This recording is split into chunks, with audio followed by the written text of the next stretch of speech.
I want to talk to you about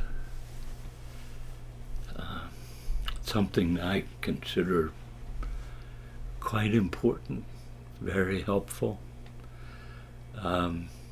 It's called a hidden human crisis. I don't want to play the age card on you, but I'm 87. I've walked with the Lord for 75 years. If you're interested in dinosaurs, you're looking at one. I had to laugh when I was starting to think this through. And some years ago, I had a lot of dental problems, and I went to this special surgeon in Atlanta, and he played a trick on me. He hooked when I was doing this dental surgery, he hooked my tear ducts up to my bladder. And now I find myself in tears in ways that's kind of embarrassing. As I open this up, I'm not sure what's going to happen to me, let alone to you. But everyone knows we're heading into a human crisis. Everybody has a diagnosis. Nobody has a cure. The crisis is real. It's progressive. It's violent. I'm telling you, life is a wilderness. Just surviving is a skill. And prospering is a miracle. I don't mean now financially, I mean prospering as a family or as an individual. And so what I wanted to do is deal with what I have identified as the three hidden human problems. These three problems are not usually recognized. Now, when you say three human problems, everybody thinks of money, sex, and food. That's not where I'm going. I'm telling you, I've lived long enough to tell you that is not the real problem. And let me identify them, and then we'll handle them each one. And I'm not trying to lecture, I'm trying to impart to you something that I think has saved my life. The three hidden problems are unrecognized human need. I have needs that nobody knows. I have needs that I don't know myself. And these needs are demanding and screaming for answers. And I don't even know how to respond. The second one, really, really frightening, is I need to be seen and recognized. And I need somebody to know me, and I need them to know my name, and I need certain amount of recognition. And that recognition is really, really often, sometimes it's never there. And most of the people that are in deep trouble have serious recognition needs that have never been met. Third one, more frightening than the other three almost, which is the need to control. Life is frightening, and I want to find out where the steering wheel is and how to control this thing. And I feel like I'm in a car without a driver, and so the frightening part of now these three, well, listen, unmet human need, a serious hunger to be recognized. Third one, how do I stop trying to control everybody. Now, when I touch these, I get emotional because I've walked through these and I begin to see something that is, and I don't reckon, I used to, let's talk for a moment about unmet human need. And I don't mean, it's more than hunger, more than sex, more than, it's more than needing to breathe. If you've ever been in a place where you couldn't breathe, you feel that anxiety. Well, when there are unmet human needs, the anxiety level starts to rise and you don't even know why.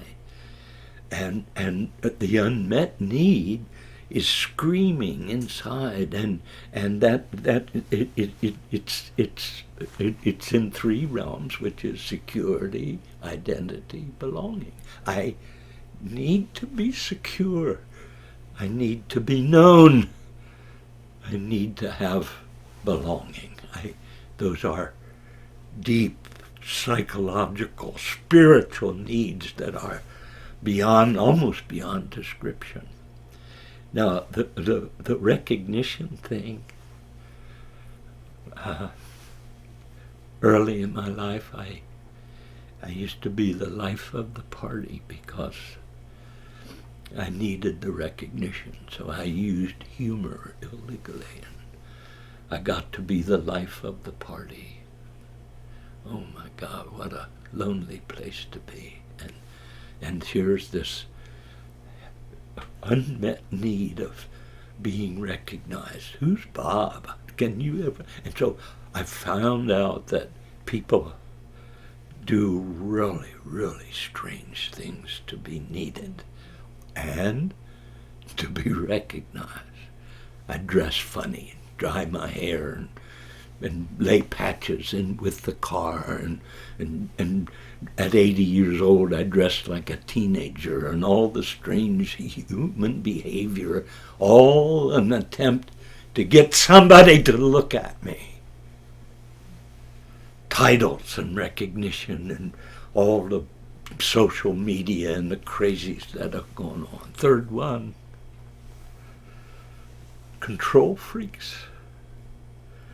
Miserable, and I've watched them and I've seen them and I've done it myself, and I've tried to control things that are not controllable, and I've lived long enough to recognize you have a lot less control over life than we think we did.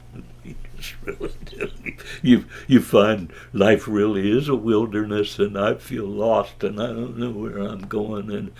But think with me now. Things in me that haven't been met, and I don't even know what they are. It's cry to be known. I need a husband, I need a wife, I need a friend, I need a title, I need whatever the need is, just to be human. Look at me. Oh my God, I could tell you some instances. I don't want to do that. But third one is the control. I don't know anybody that's more miserable than control freaks. I don't care whether you're a control freak at age 2, age 22, or age 102. The control thing works same. And now, here's what happens. When all this is going on in me, I find myself disliking myself. We're taught to love ourselves, and I seldom, all my years, seldom meet people who love themselves. Almost everybody said, if you get to know me, you won't like me. Because those unmet needs causes me to behave and act and do stuff that is weird and off the wall and unexpected and dangerous and illegal.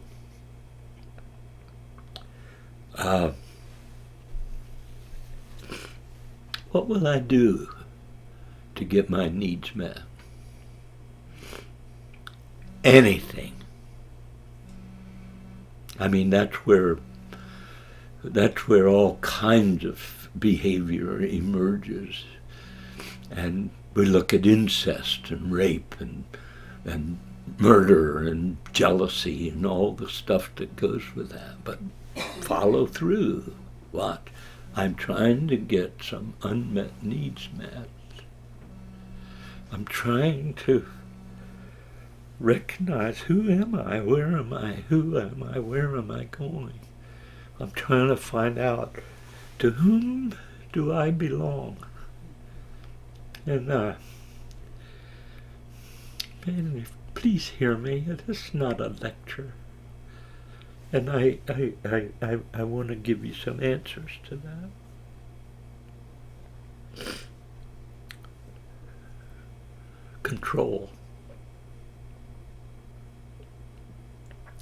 Now here's what happens in that hidden human disaster.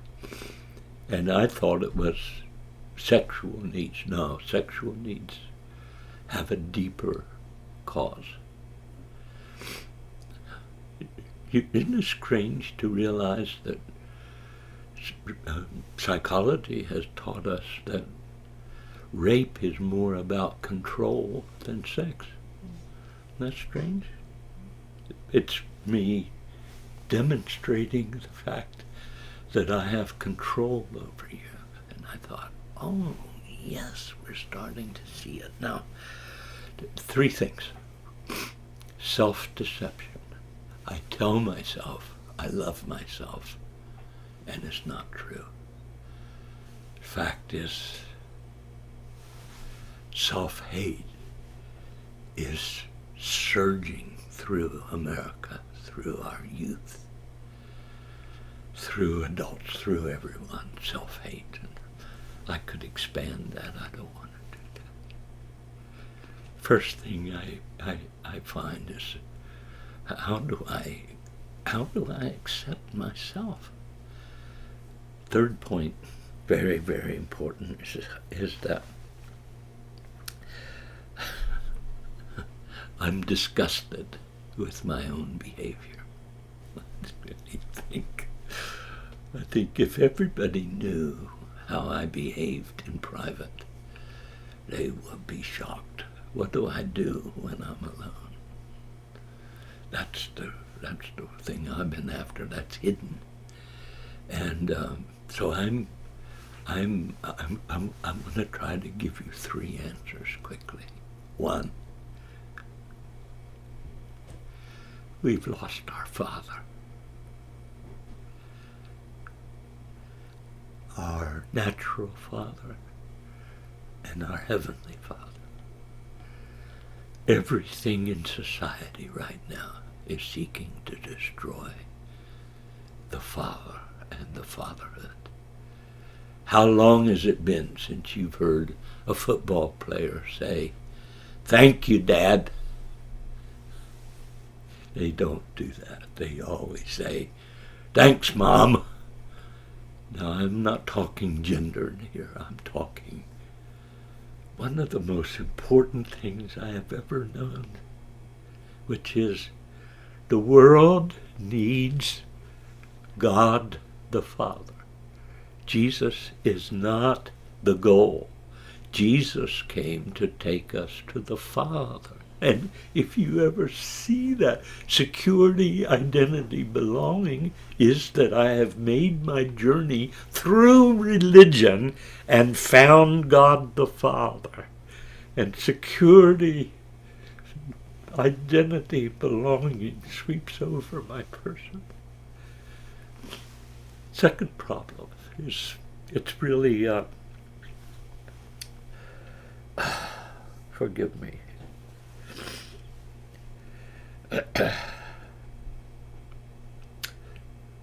Here's another thing that I've watched for some years.